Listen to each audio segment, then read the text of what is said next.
there, it's Darcy Sullivan from the Clinic Marketing Podcast and Propel Marketing and Design. Before we dive into today's episode, I'd like to take this opportunity to invite you to a brand new, limited time, on-demand webinar called How to Dominate Google Search, Google Maps, and AI-driven search results. This is designed just for clinics. In just 1 hour, you'll get a roadmap for boosting your online visibility, making sure people near you find your clinic first, all without paying for ads. You'll also walk away with a free patient-centered SEO action plan. If you've ever felt buried in the Google results or puzzled about how to rank higher for your targeted keywords, this webinar is for you. Register now by visiting propelyourcompany.com/learn or grab the link in the show notes. Does this sound like you? You're blogging, you're posting, you're optimizing your website, or at least you feel like you're taking the right actions to do so. But still, the phone just isn't ringing as much as you wish it was, or you're just not getting the website traffic you know that you deserve. Or you're just not getting the website traffic you know your clinic deserves. And you're asking yourself, so how do I know if my SEO plan really is working? Well, quick reminder, SEO isn't just about traffic. It's about qualified leads and appointments. This episode was inspired by 2 listeners who wrote in. One was Laura. She said, I have great reviews. People generally love what I do and offer, but I can't seem to get more than 10 to 15 people in the door each week. And then there was Sam. Sam said, I tried the strategy of adding new specific services pages, and I took a few other actions, but I'm still not seeing traction. I think I'm missing something, but I can't figure out what. My promise to you is this. By the end of this episode, you'll know how to spot the signs that your SEO plan needs a tune-up and know what to do about it. Hello, and welcome to the Clinic Marketing Podcast. I'm your host, Darcy Sullivan from Propel Marketing and Design. Listen, SEO is a long game, but it shouldn't feel like a guessing game.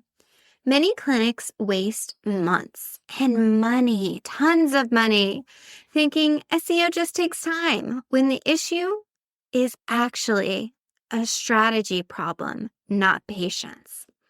Your website should be bringing in leads. If not, something's off in your foundation. Today, we're going to go over 10 red flags that your SEO plan isn't working, along with how to fix these common issues. Now, listen, if you feel like you can relate to all 10, whoo, boy, do you have some work to do. And I am guessing if you can't relate to all 10, you can probably relate to 1 or 2. So listen up and let's dive in. And we're going to start with really the basics, which is red flag number 1. There is a disconnect from your target audience. Your target audience could also be called your ideal patients, right? These are the people that you want walking through the door. And the question is there a disconnect? Is there a disconnect in the language that you're using, your messaging, or who you're trying to target? In the resources associated with this episode, you'll see tons of additional resources. And one of those is an episode where we break down really how to target your ideal audience. So if you feel like that's a disconnect, that's a really good episode to listen to help you get on track. And if you're not sure, simply map out who your target audience is and have somebody look at your website and see if your website truly reflects that target audience. For example of a disconnect here, and we're going to be talking about your website a lot, and some of these red flags do overlap a little bit, but I can give you one example. If you're going to say that your target audience is somebody who doesn't work out often, for example. We've seen this with some chiropractors' websites where their website is just covered with almost gym-like images that showcase people working out and that are really extremely active, but that doesn't match their target demographic. So red flag number one is a disconnect from your target audience. And this really filters over or flows over rather into all aspects of marketing. So it's really something that you want to get honed in on, because if you're missing the mark when it comes to connecting with your target audience, it again is going to overflow into your social media, your email marketing campaigns, your in-person campaigns, any and all campaigns. So that is red flag number one. Red flag number two. When you Google your business, you are nowhere to be found. Your website just doesn't come up. Oh, this can be heartbreaking. And it can happen, especially if you have a brand new website. Typically, we see this if there is an indexing issue, meaning that maybe your web designer didn't set your website to be indexed by Google. So therefore, it's just not showing up on Google. And if that is the case, usually it's a technical issue that is a little easier sorted out by somebody who has more tech knowledge. So if you feel like that's an issue for you and you Google your website and it just doesn't show up anywhere, please do yourself a favor and either connect with somebody that can help you work through that, or as you'll find with a lot of these red flags, you can always visit propelyourcompany.com and book a discovery call, and we can take a look at things for you. Okay. Red flag number 3. You're not seeing an increase in website traffic. So how do we check this out? Well, you need to have Google Analytics installed or another form of analytics, and you're going to look at it month over month, quarter over quarter, year over year to see what's going on with your organic website traffic. And if you're not seeing at least a little bit of growth or recovering from seasonal dips, you want to dig into your keyword ranking. Do a quality check on the content on your website. In fact, when we talked about Sam earlier, when I told you he wrote in, that was his case. Again, he had listened to a lot of our podcast episodes and he started to build out these pages. But when he booked a discovery call and we looked at them together, you know what? They were super short. They were only like a paragraph each. And he had used AI. So if you're leaning heavy on AI, you might see a decrease in your website traffic.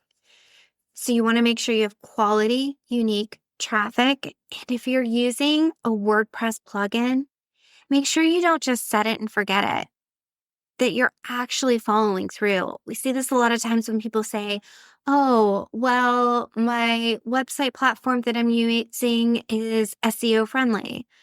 And when those SEO options auto-populate, they're not doing you any favors.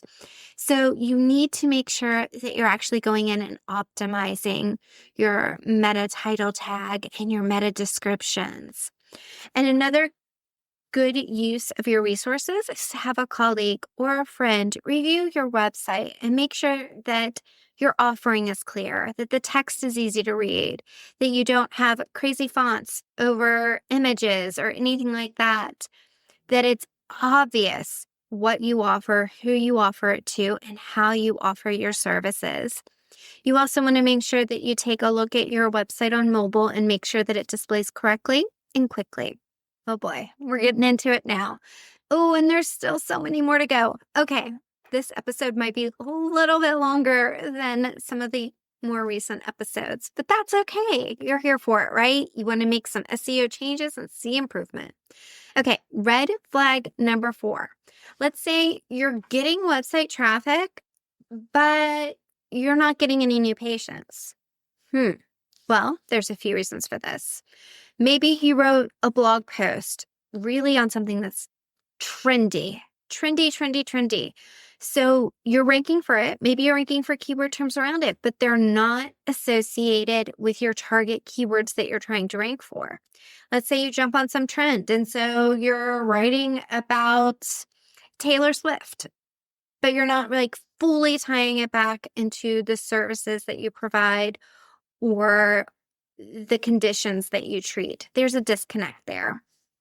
So oftentimes when people are getting heavy traffic but no new patients, it's that. And it tends to usually be like a blog post or two. Maybe it's even a blog post or two that you wrote years ago. They're driving traffic, but it's not the right traffic. And in that case, you want to reassociate your keywords, identify what they are, and make sure that you're focusing on content that surrounds them and is local if you're trying to rank locally, which most of you are. It could also be that your calls to action aren't obvious, or that there's too much friction between your website and booking an appointment. Right? So if they have to fill out a form and then contact somebody, but then somebody doesn't get back to them in time, and then they're not returning your calls when you do get back to them, that could also be an issue. So you want to identify that. Okay. Red flag number 5, and this kind of overlaps with the previous one, but you're ranking for the wrong pages. So this goes back to maybe the example of you've got a couple blog post that you wrote. Oh my goodness. There was one chiropractor where they were getting so much traffic, but what they had done was like the anti, like why chiropractic's bad or something, that they were trying to stir up a conversation, and the blog post sounded so negative, and that's why so many people were clicking through on it. And it did do a spin on it to identify that no, even though the title sounds like it's leaning this way, we're really going to turn the content to make you realize why you do need this service. But it was so controversial that, again, it was driving traffic, but it wasn't the right traffic. It wasn't people that were actually searching for the services that they offered, because they were looking for an answer to why what they provided wasn't the right option. I hope that makes sense. So you want to make sure, again, that you're optimizing for the correct pages, for the correct keywords, and that your calls to action are very clear. So if somebody does end up on a blog post, that they can still navigate to the core pages that will help them convert. Okay. Red flag number 6.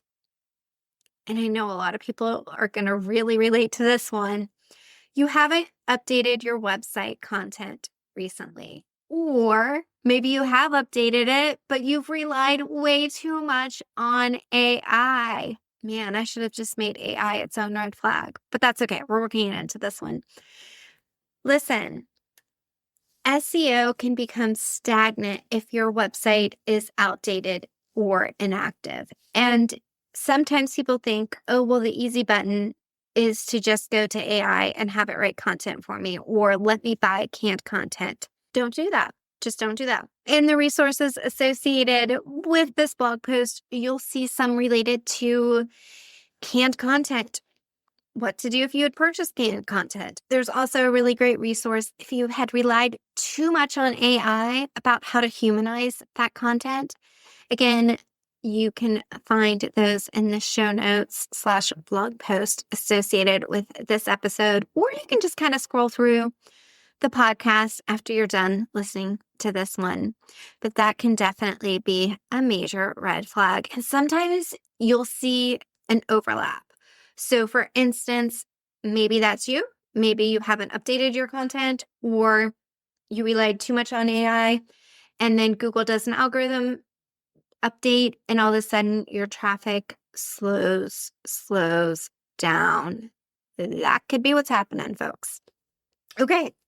Red flag number 7, you're not actually tracking your progress.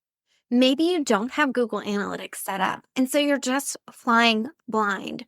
Well, it's really hard to tell what's going on if you have no way of monitoring it. So you do want to make sure that you set up Google Analytics. And listen, I get it. Google Analytics can sometimes feel like you are drinking water from a fire hose. If you can relate to that statement, we suggest that you install Clicky as an analytics system. Clicky offers a free and a paid version. You can always start with the free version, see what you think about its simple dashboard. And if you like it, you could always upgrade to the paid version. Again, we'll include that link in the show notes. Red flag number 8. We've been talking a lot about your website, but what about your Google Business Profile? Maybe your Google Business Profile isn't growing or improving. We have tons of resources, tons of podcasts, tons of guides. We've got guides. We've got tons of stuff to help you improve your Google Business Profile listing. But you want to check your Google Business Profile listing. Check the insights associated with your Google Business Profile listing. Google Business Profile listing is what controls your Google Maps listing, to make sure that you are getting calls from it, that people are able to find it, that you're getting more reviews, and that you're staying up to date with it and not just allowing it, again, to sit stagnant. Red flag number 9. Maybe you focused on your Google Business Profile listing, but that is the only thing that you focused on outside of your website. You've probably listened to a couple of our other episodes. Again, we'll include those in the show notes about your NAP, your name, your address, and your phone number. You want to make sure that you have online consistency when it comes to your company's listings. And there are other core key listings that you should include. Those are your Apple Maps listing, your Bing business listing, your Yelp listing. The list goes on. And again, we'll include those in the show notes, but you want to make sure that you're evolving past your Google Business Profile listing when it comes to your online listings. And then we have red flag number 10. Maybe your SEO strategy is completely separate from other marketing activities. Ooh, we see that happen a lot, right? Listen, if you've got a good SEO strategy, you're adding content to your website. You're optimizing your website. You should be sharing that content via social, via email. You should be pushing that out and also connecting with your local community to drive more traffic to your website through programs that you're involved with and links that you're gaining from other websites in your community. So, here's what I suggest. Once a quarter, give this a listen, go back through, check to see if there's any spots or issues that you feel like could use some improvement. Because let's be honest, everybody's SEO plan can use improvement. So don't panic. Fixing SEO isn't starting from scratch. It's about refining your approach. As always, you can book a discovery call by visiting propelyourcompany.com. Click book a discovery call. And if you're interested in learning more about SEO, you'll also see a link to a free SEO training where we dive into all of this stuff. So remember, SEO shouldn't feel like a mystery. If your traffic isn't growing, if your calls or people booking online are starting to fall flat, or your rankings feel stuck, it's time to review. If you want expert eyes on your SEO plan, go ahead and visit propelyourcompany.com. And again, you can book a discovery call or check out any of our helpful resources on our website. That's it for today.